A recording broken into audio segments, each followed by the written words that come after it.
This is Rick Malone for the San Francisco Symphony.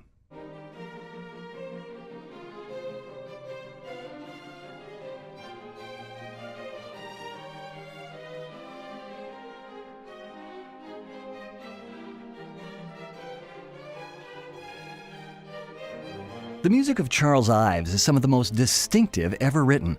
He took the sounds he heard around him in everyday life and combined them in ways that no one had ever thought of before, or in many ways even since. He was a true maverick. Even though he was traditionally trained, he didn't follow any school or any rules. He wrote what he wanted to write. He didn't care what the musical establishment thought, and so some of his works weren't performed until decades after they were written.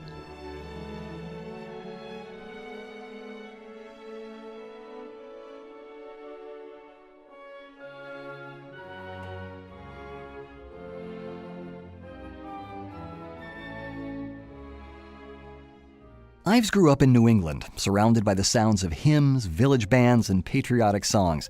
His family also used to sing together, and Ives' father encouraged his son to explore unusual sounds, like people singing the same song in different keys at the same time, bands playing different songs as they passed each other on the green, and music that wasn't written to go together, but somehow did, like a modern-day mashup.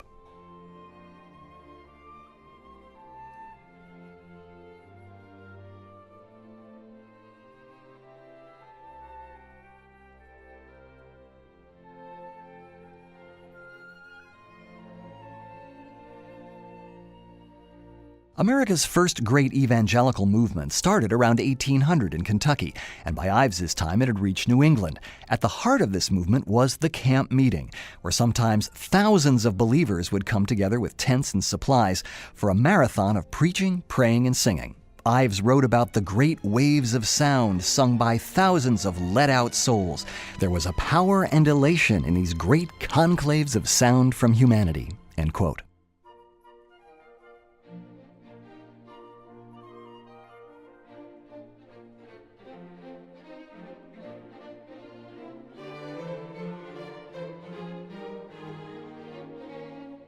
Ives described how these simple but vigorous hymns can carry a composer nearer the Christ of the people than does the Te Deum of the greatest cathedral.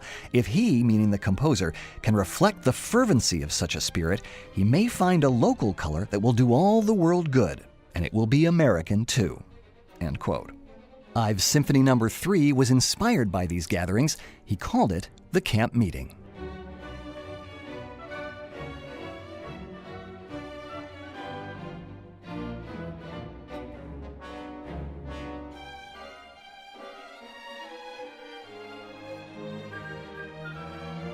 Given how boisterous these meetings could sometimes get, and how raucous Ives' music can sometimes be, his Symphony No. 3 is a relatively quiet and contemplative work. It's more in touch with the spiritual side of these gatherings. Even the children running and playing outside the tent in the second movement seem respectful of their elders.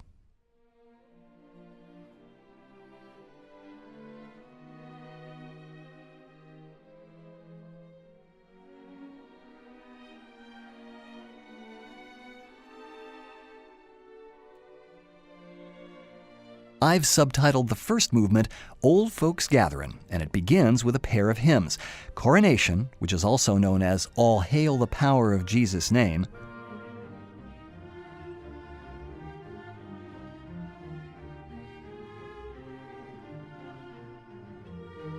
and which Ives turns into something almost like a fugue, and then weaves together with Oh for a Thousand Tongues.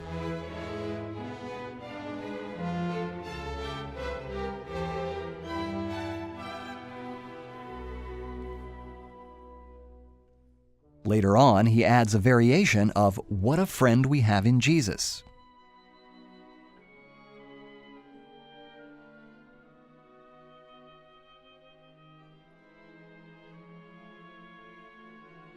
Both tunes return in the coda,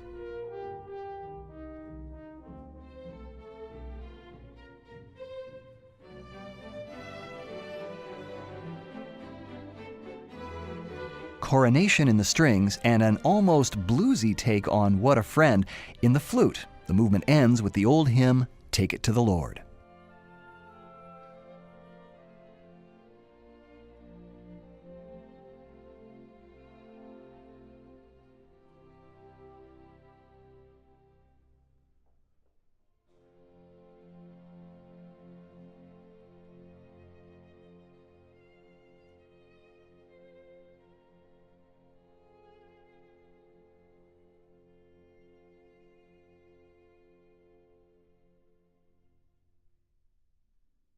Ives originally titled the middle movement Children's Day Parade and said that he wished to represent the games which little children played while their elders listened to the Lord's word. End quote.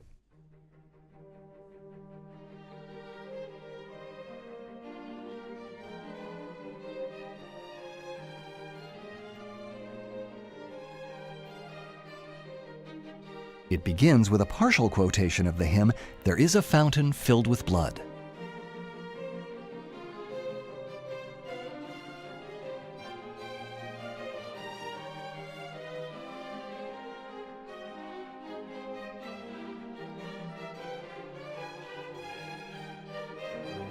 "What a Friend We Have in Jesus" returns, slightly disguised, as if barely heard through the crowd noise and combined with something else.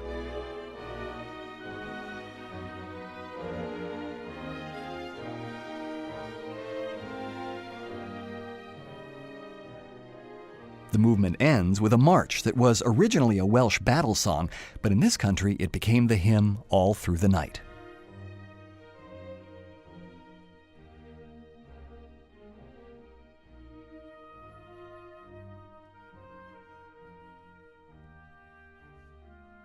The finale is subtitled Communion, and like the other two movements, Ives originally wrote it as an organ prelude for Sunday services.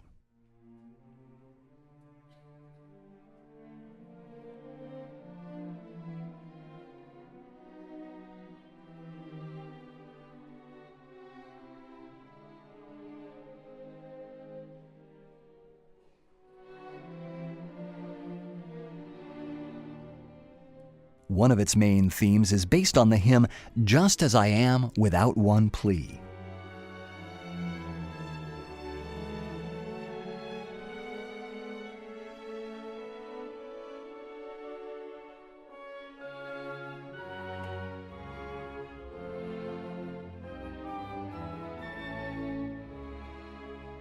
Although it remains just out of reach and not quite recognizable until the very end.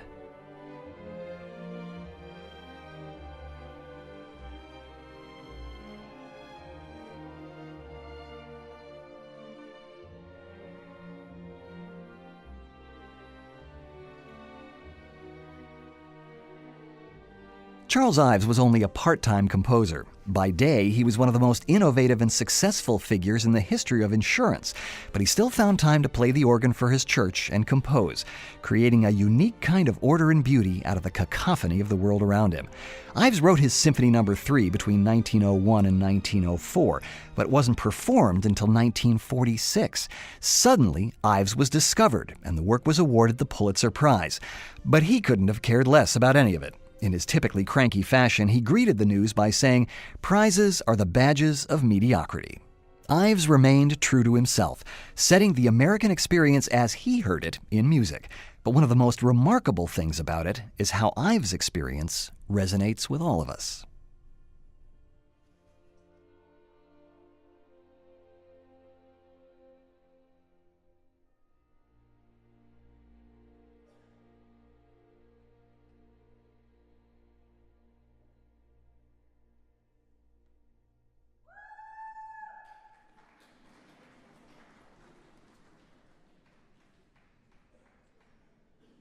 This is Rick Malone for the San Francisco Symphony.